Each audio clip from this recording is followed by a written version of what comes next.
Cozy, warm, and comforting. This is the perfect winter warmer soup. It's my kale and cannellini soup. It's just as easy to pull together as it is nourishing. It's the perfect use it all kind of soup.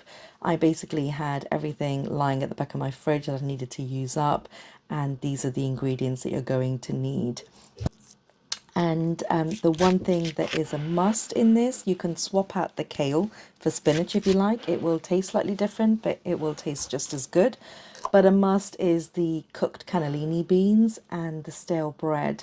Now, if you were with me or you watched my previous video where I made a muffaletta, you will already have some of the spare bread. I would suggest that you let that air dry for a day and come back to it so it's a little bit more still and a little bit harder, and you can use that in the soup. It's perfect. And I tried this recipe for the first time last time because I was just trying to use what was left, and it turned out really, really good. So I thought, how can I not share it with you? So as you can see, I'm starting off with, well, I had already started off with the kale. I separated the kale leaves from the stems, and the stems is where all the flavour is, and it takes longer to cook. So I want to add that in first, and I'm going to add the leaves in later on. And I'm chopping everything up as fine as I can. That's from the kale stems to the garlic that you just saw. You can mash the garlic in if you like. There were 3 to 4 cloves of garlic, one banana shallot onion. These are just my most favorite onions. They're really sweet, and usually when I use an onion, it ends up being that I have to like save one half of it, but these are the perfect portion for me. And also they don't make you cry, so which is a bonus really. So again, dicing this up really, really fine, and you're going to also need salt to taste and black pepper to taste as well, and some dry red chilies. I used about 3 to 4 because I like to have my food quite spicy. You can obviously cater it to your taste. So if you want it milder, add less chili. You can put chili powder, but it just tends to taste, not the taste, but it tends to colour the dish into a red colour, which I didn't want. So you get the heat from the chili, but just not the colour then. And this is the bunch of sage leaves that I've got. Again, I'm doing the same with the stems. Don't throw those away. Keep them in, cut them up really, really fine, and then add this in along with all of the other aromatics like the onion and the garlic at the beginning with the oil. Here I'm just rolling up or the sage leaves and chiffonading it, as the chefs would say, and then I'm gonna slice it some more so that they're tiny, tiny pieces. And this is just because I want, initially when I add it into the oil, I want as much flavor to go into that oil as possible.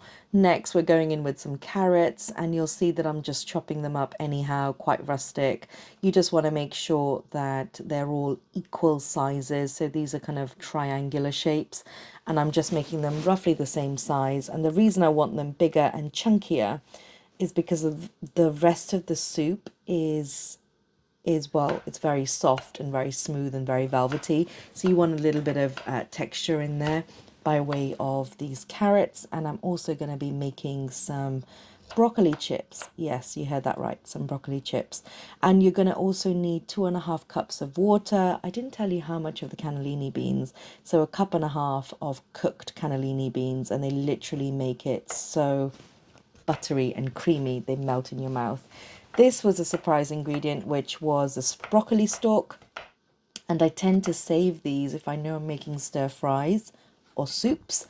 So all I did here was I reserved some of that broccoli so I could cut them into chip sizes and fry them off later in some olive oil, garlic, and sage leaves, whole ones. Here I'm chopping up really, really fine because I'm going to add it in again same time as all the other stalks. And I also chopped up the first part of the broccoli because it's a little bit woody there. You don't want to eat that, it's not tasty. So just discarded that really.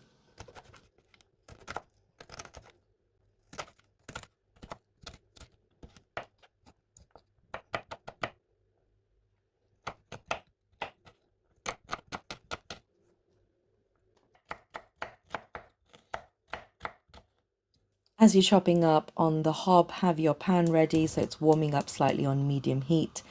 And you just want to make sure that it's not extremely hot, and you want to add the oil in there gently, and then you're going to go in with all of the stalks and the aromatics. So I added in the stalk of the sage leaves and the garlic first. I want that to kind of seep through in the oil. We don't want anything to brown, so if your pan is really hot, just put the heat down a little.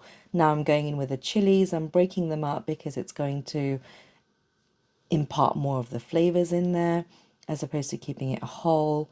And then I'm going in with a kale stalk. Next will be the broccoli stalk.